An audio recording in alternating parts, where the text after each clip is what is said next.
ऐना करले कंघी करले तेल लगाले बालों में रानी चटक तुर गालों में हाय विधि बजे दना दनबू लालपुर के बैंड मना चाहूँ क्षमा चमहाय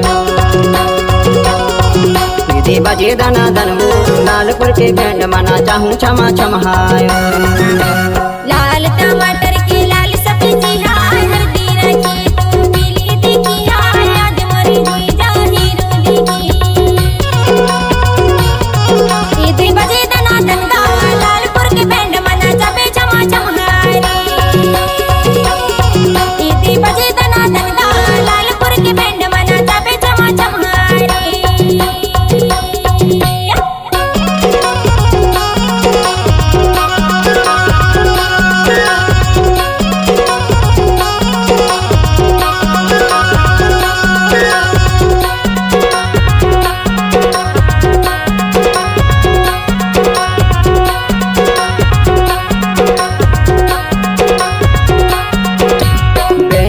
पप्पू धमाल म संतोष वो धमाल म संतोष का धमाल म संतोष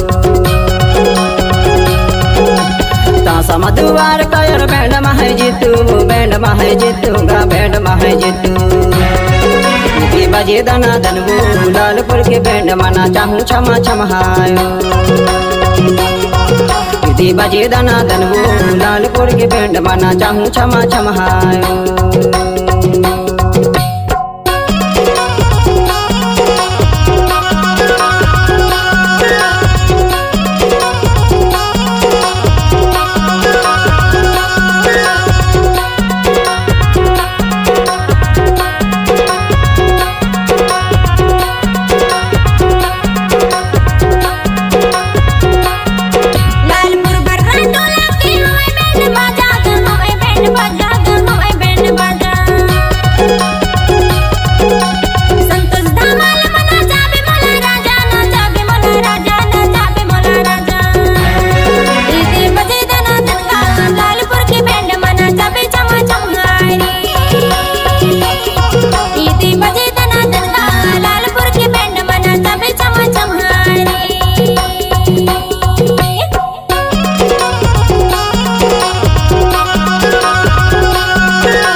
बाजागे रोट मत आबे वो रोट माया बे का रोट माया बे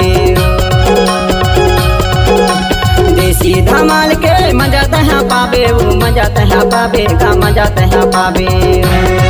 विधि बजे दना दनबू लालपुर के बैंड मना चाहूँ क्षमा चमहायो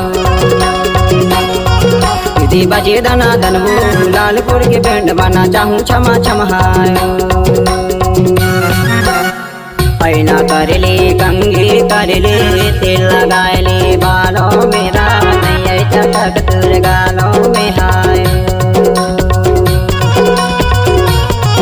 विधि बजे दना दनबू लालपुर के बैंड मना चाहूँ क्षमा चमहाय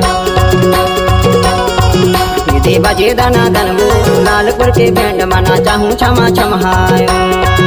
विधि बजे दना दनबू लालपुर के बैंड मना चाहूँ क्षमा चमहाय इधर बजे दना दनगा लालपुर के बैंड मना चाबे चमा चमहारी विधि बजे दना दन रे लालपुर के बैंड मना चाहूँ क्षमा चमहायो इधर बजे दना दनगा लाल